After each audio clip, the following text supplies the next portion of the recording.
Hello and welcome to today's video. This is my mid-year book Freakout tag 2021. So I thought I'd just jump on the bandwagon and do this as everybody seems to be doing it at the moment. So I'll get to talk about the books I've read and book possibilities. So I can't actually remember who the original creators of this tag were. For some reason, that's the one thing I have not wrote down, but I will link them down below in the description so I'll get full credit down there. But yeah, no need to do a super long introduction, let's just start the questions. Question 1. Best book you've read so far in 2021? So I actually can't pick one book for this, so I've picked out 3. All 3 of these I've given 5 stars to. And these are all ones that I've either had the best time with whilst reading or have had the biggest impact on me whilst reading. So these 3 are Heartstopper Volume 1, The Black Flamingo and We Should All Be Feminists. So these have all been absolutely amazing. These 2 are fiction, this one is non-fiction, this one's a graphic novel, this one's written in poem-like verse. So they are all very different books but have all had a big impact on me. So these 3 are the 3 I'm picking for this. Question 2. The best sequel you've read so far in 2021. So I'm actually stuck between 2 for this. I'll do a quick mention for the rest of the Heartstopper novels, volume 2, 3 and 4. These are all absolutely amazing and I could pick any one of these, but my main pick is actually going to be Before the Coffee Gets Cold, Tales from the Cafe. This is the sequel to Before the Coffee Gets Cold, which I also read this year. Also, these have absolutely stunning covers. So yeah, I absolutely love this series. I read both of them this year and the sequel did not disappoint at all. Within these books you get 4 shorter stories and they are technically completely separate stories but they're linked and put together in such an amazing and interesting way, and we have characters that show up in multiple of the stories that even in one of them it was like I recognised that character but that character didn't know any of the characters there, so I just got a description. It was really cool, it was really fun, and the actual premise of the books is you go to a cafe and you can time travel in that cafe, but you need to be back before the coffee gets cold, and there's loads of different rules associated with it, loads of different things you need to follow to be able to do this, but it's a really cool and interesting book, and yeah, I really enjoyed it. Question 3. A new release that you haven't read yet but would like to. So for me this question is super easy and simple. The answer is Amari and the Night Brothers. This book came out earlier this year and I haven't even got a copy yet. I'm sure I'll put something over here, but yeah, this book is a middle grade fantasy. The main character is Amari, who is 13 years old, and when her brother goes missing she finds a briefcase essentially, and this briefcase takes her on this magical adventure. I don't know exactly how it happens or exactly how it works, but essentially she ends up at a kind of magic school or magical fantasy type school where she learns there is magic, there's all these mystical magical creatures, and she basically goes on this whole adventure discovering loads of things whilst searching for how her brother went missing. That's all I know about it. That's quite a lot actually to know about a book, but that's what I know. So I really want to pick it up and read it because it sounds really cool. Question 4. Most anticipated release for the second half of the year. Now for me, I honestly do not have an answer for this. I have seen quite a few books that sound interesting, like I am excited that they'll come out, but I haven't read the previous books in the series or a previous book in the series that they belong to, so I'm not super excited for them. It's just cool they're coming out because I'm sure eventually I'll get around to them. But yeah, in terms of a particular book that I'm super excited for, there just isn't one for the second half of the year. So yeah, if there's any books you do think I should be excited for, comment them down below. I'm always up for a recommendation, so if there's a book I've missed and should be really excited about, I want to know about it. Question 5. Biggest disappointment. Unfortunately for me, this was The Umbrella Academy Volume 1 Apocalypse Suite. I absolutely love the Umbrella Academy TV show and I had really high hopes going into this, and unfortunately this one just wasn't for me.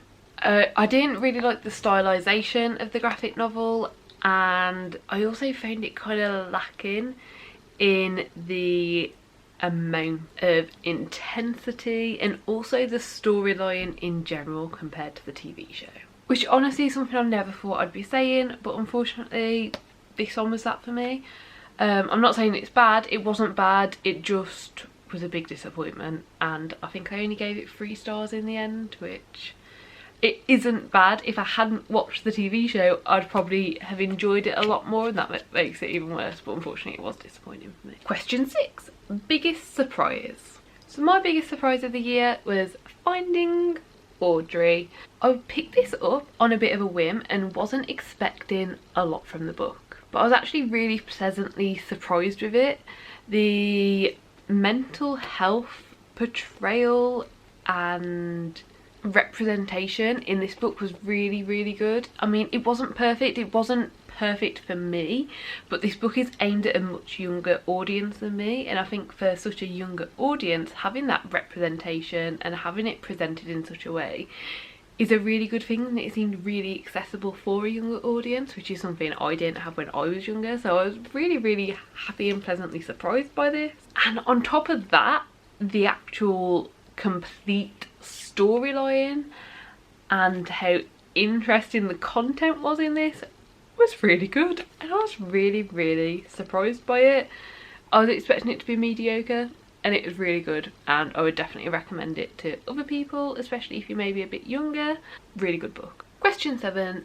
Favourite new author, either debut or new to you. So for me, I've chosen to go new to me, and a new author for me is Alice Osman, which honestly feels like a bit of a crime that I hadn't heard of her until this year. So before this year I hadn't read any of her books. I've now read 4 of them, the 4 Heartstopper graphic novels, and I've actually just last month purchased 3 or 4 more of her novels, I think, that I'm going to try and get to as soon as possible.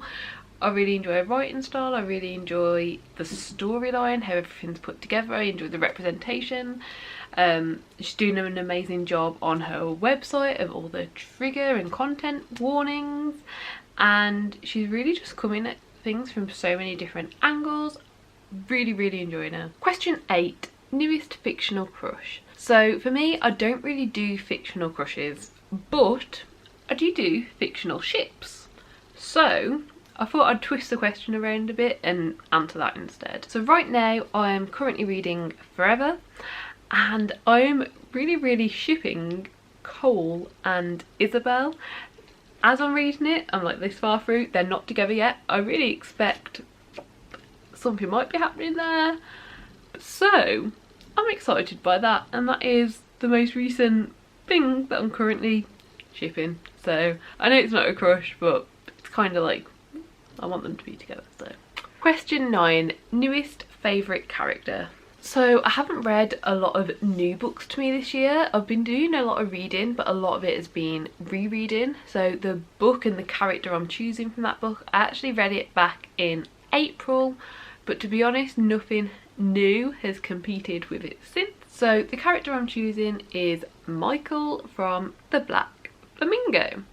Michael as a character seemed very realistic, very real, very raw, and really honest to me. And not only that, the way I read about his life, this book is all written in like poetry and verse and all kinds of fun stuff. There's some pages with like multimedia aspects and all sorts, but it was also a really interesting way to read about Michael's life, so I had a lot of fun with it and really enjoy Michael as a character. Question 10. A book that made you cry. So I don't actually think I've read a book yet this year that has properly made me cry, so I can't really answer this question properly. However, this is the only book ever that has truly made me cry. This is The Travelling Cat Chronicles. So I thought I'd just mention it here because I am also planning on rereading it this year, so thought I'd give it a mention. Does it count as an answer to the question? I don't know. Question 11. A book that made you happy. So for me, the book I'm choosing is Fangs. This is a very cute and sweet little graphic novel.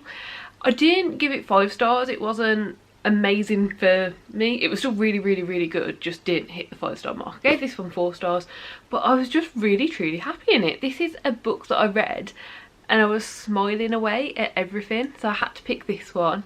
It is about a vampire and a werewolf that enter into a relationship, and it's just cute little bits and little tidbits of what's going on in their lives, and I really enjoyed it. It made me really happy. I was smiling at everything.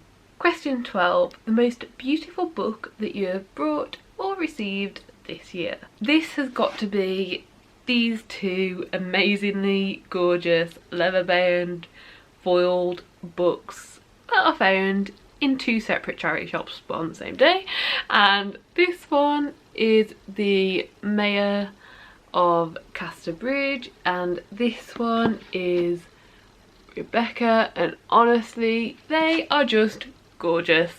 I had to pick them up when I saw them. These are £2 each, could not complain, and yeah, these are definitely the most beautiful books I've got this year. Question 13. What books do you need to read by the end of the year? So I don't have one specific book or one particular book I want to read. I'm partway through reading what Cassandra Clare books I used to read as a child, and I'd really like to catch up with all of the Shadowhunter books by the end of the year. Don't know if that's possible, don't even own them all, but that is something I'd like to do. And I also recently got all of the Vampire Academy books, and there seemed like a really cool series that I would love to just sit down and binge through all of them, so I think that is something I would really love to do by the end of the year as well. But there's nothing particular and I won't be mad if I don't get around to them. So that was the end of the questions. I hope you enjoyed the video. I hope it gave you some insight into my reading and my reading style. If you've got any other questions for me, please do leave them in the comments down below. If you enjoyed the video, please do give it a like, and if you want to see more like this, please do consider subscribing, and hopefully I will see you next time. Bye.